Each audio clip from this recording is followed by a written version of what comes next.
Welcome everyone. Today in this video I'm going to be talking about the lathe. Um, it's raining outside, so if you can hear that, I apologize. Hopefully it won't be too loud. We'll just consider it the background music for today's video. I won't be recommending any particular lathes in this video, but hopefully by the end of it you'll have a good idea of some of the things to look for when you're shopping for a lathe. At the end of this video, if you stay to the end, I am going to show you what lathe I would buy right now if I was in the market for one. Okay, so for me, when I'm shopping for a lathe, there's three main things that I look for. These are like my non-negotiables. And that is the swing capacity, the motor, the size of the motor, and the speed control. Those are the three top priorities for me on a lathe. There are other things to look for also, and I'll go over those too in this video. So when you're looking at a lathe, when you look in the description, normally it'll have two numbers. It'll be a number by a number, and in the case of my lathe, those numbers would be 10 by 18. So what that means is the 10 is the swing capacity. So basically that's the distance. That's how much diameter that you can turn on the lathe. Mine is 10, so that means from the center of my spindle to the bed is 5 inches. So that means that 5 plus 5, that would be 10 inch. The second number, mine is 18. So what that means is that's the distance between the centers. That's not the whole length of the lathe. That's just the distance between the centers. So my lathe is 18. So that means I could put a 18-inch long blank on my lathe. The actual lathe itself is probably around 30 inches total length. So you want to keep that in mind. The second number on there isn't the total length of the lathe. It's it's the size of a piece of wood that you can fit between the centers. So when you're considering the size of the lathe that you want, the more important thing is the swing of the lathe. So if you're like a bowl turner and you want to turn like large bowls, then you're going to want to get a lathe that has whatever diameter you want to turn. You want a lathe that can handle that size. The length of the lathe, mine's 18 inches, so I've never turned anything longer than 18 inches. So that's always been that works great for me. Okay, so the next thing you want to consider is the motor size. Now, on most of the small, like really small lathes, it'll come with like a 1/2 horsepower motor. When you start getting into a little bit bigger, then it'll go to 3/4. And most of the small, like they call them midi lathes, most of the time you won't find anything over like 1 horsepower. But you want to try to find the biggest motor that you can, because with the bigger motor, that allows you to turn larger pieces without the lathe struggling too much. And it also it helps with when you're turning, you can be a little bit more aggressive with the tool if you have more power. So that's something. So basically you want to try to, whatever size lathe you're looking for, you want to try to find something that has the biggest motor. So if you find one with a 3/4 horse, you find another one with a 1 horse, the 1 horse is going to be more powerful. So that's something to consider. Okay, and then the third thing is the speed control. I highly recommend that you get something that has the electronic variable speed. And that's what this box is here. So basically what this is with the electronic variable speed, it has the power button.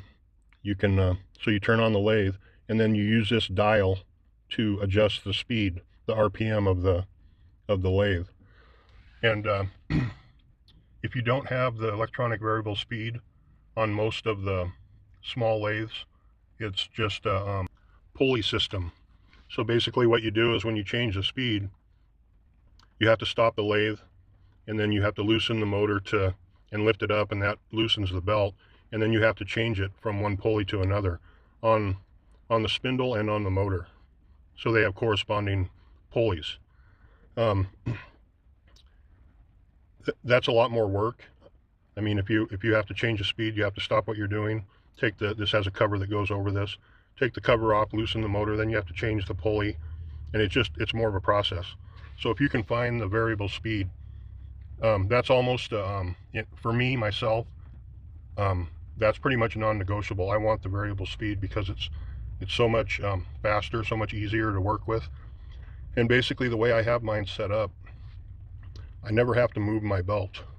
The setting that I'm on now, I have the range of speed with a variable speed, so I don't have to ever adjust the belt. So all I have to do is turn the dial. Okay, so those are the three main things that I look for in a lathe. Some other things to consider is the spindle size.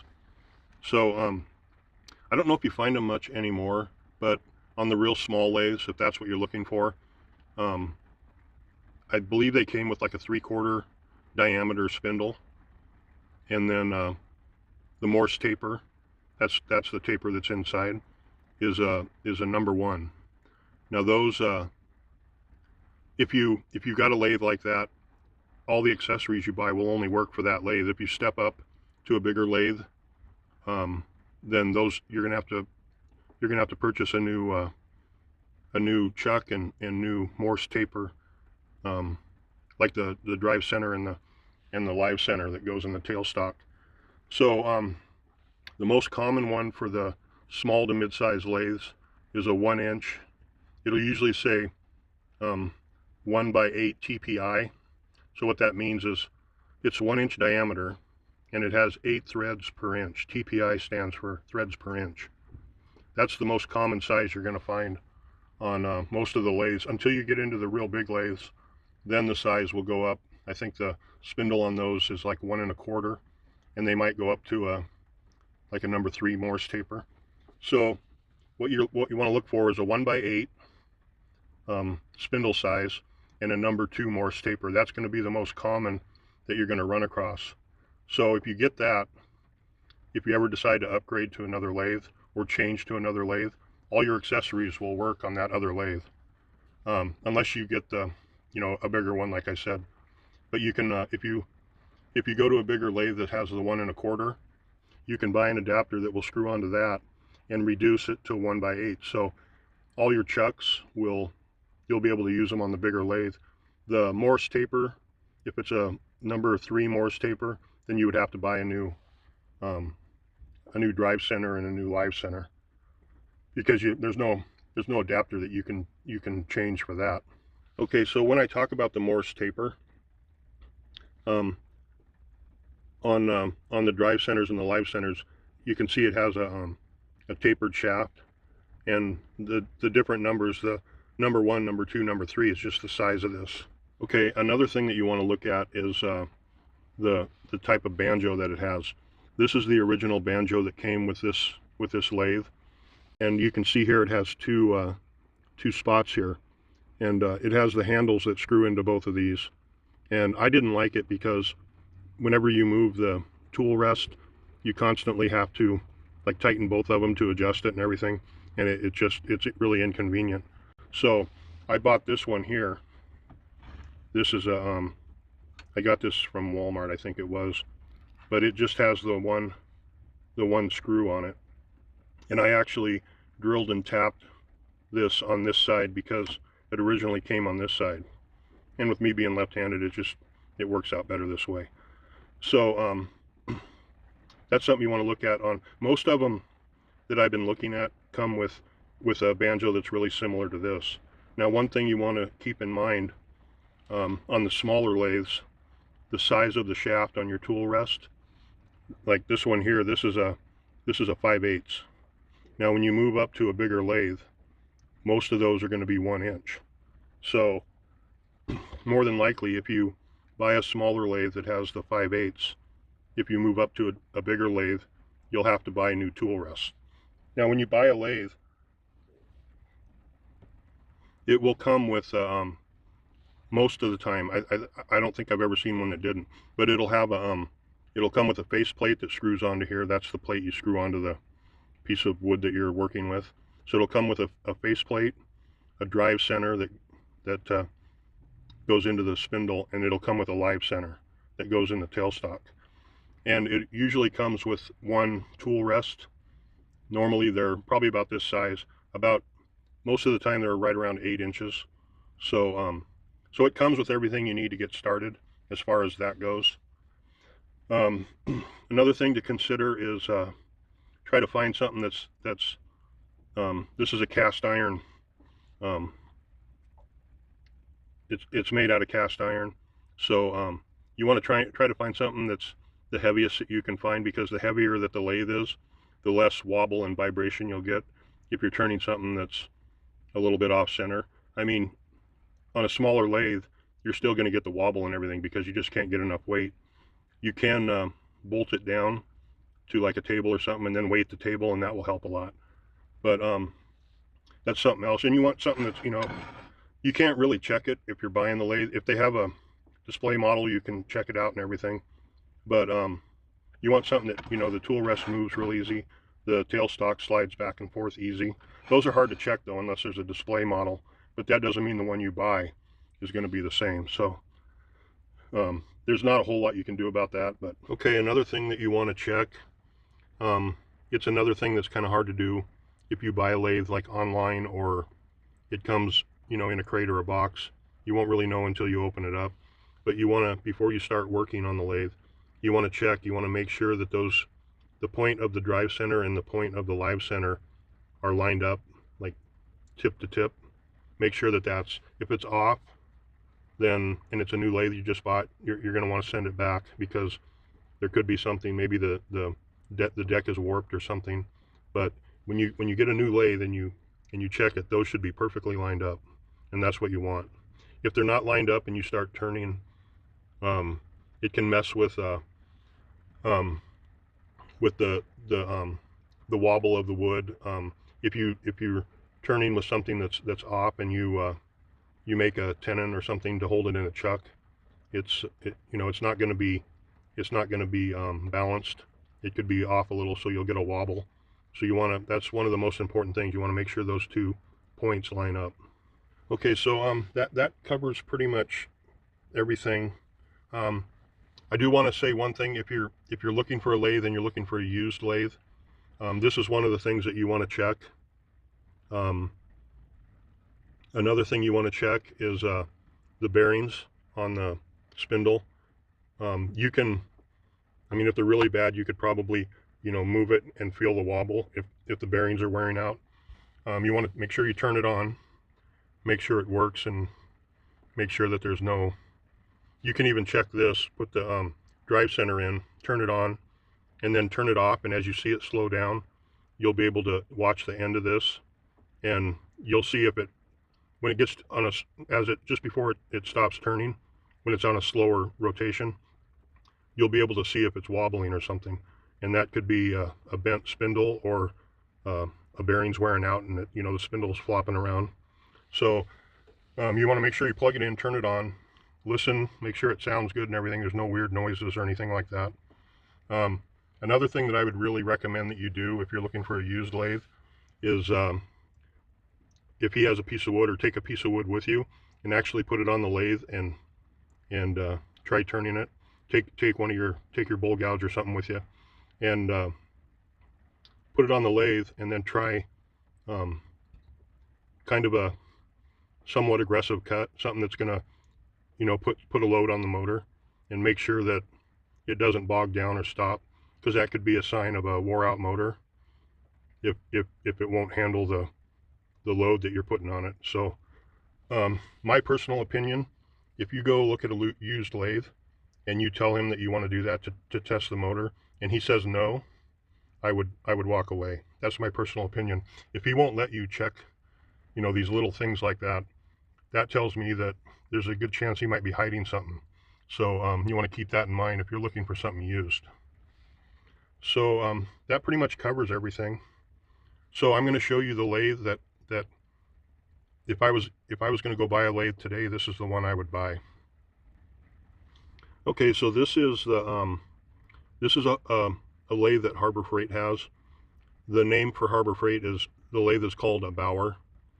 So it is a 14 by 20, so that means it has a 14-inch swing, so you can do up to 14-inch diameter, and it has a 20-inch span between the centers, so you can turn something 20 inches long.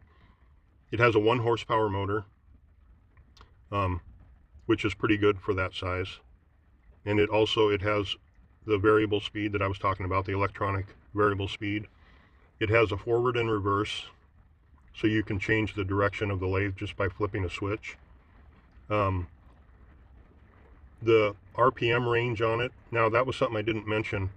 When you're looking at the RPM range, like the slowest it'll turn to the fastest, I'm more concerned with the slow end, because most lathes will turn, you know, on the fastest setting, it'll turn, you know, 3,000 to 3,600 RPMs, which in my opinion is way faster than you ever need to spin it. So I would rather have a lower top RPM and then have it be able to go to a lower slow speed. The lower the slow speed, the better. So you want to keep that in mind. This lathe, the range on it is on the low end, it's 60 RPM, which is really good. It's hard to, some lathes, some of the bigger, more fancy lathes will actually turn all the way to 0 when you turn the dial. So this being at 60, my lathe right now, I think the slowest speed when I turn it all the way down is around 200 RPMs, which isn't too bad, but 60 is really good. And then I think it goes up to like 3,600. But in order to get that full range, you actually have to adjust the belts. Like when you put it on one belt and you turn the dial on the electronic variable speed, it'll have a range of RPM low to high. And then if you move it to a different belt, it'll change it.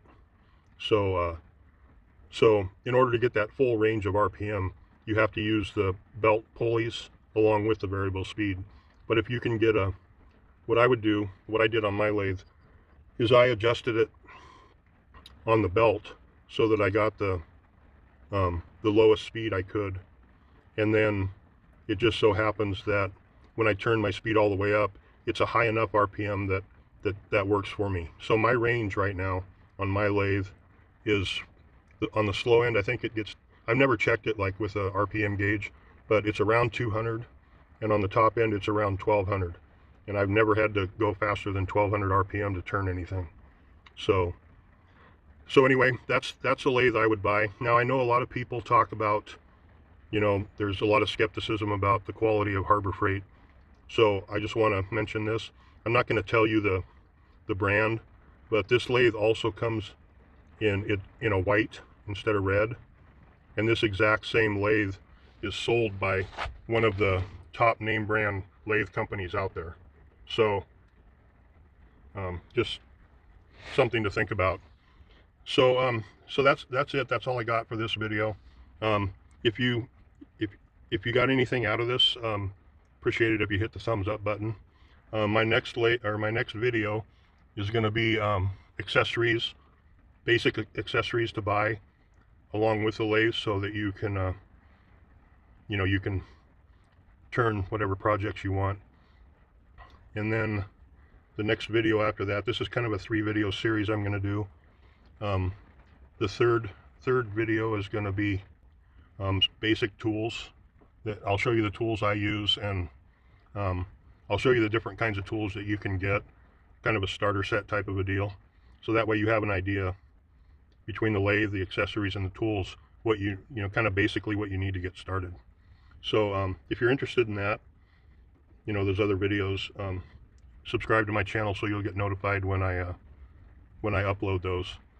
And thank you very much. I appreciate you watching, and I'll see you in the next video.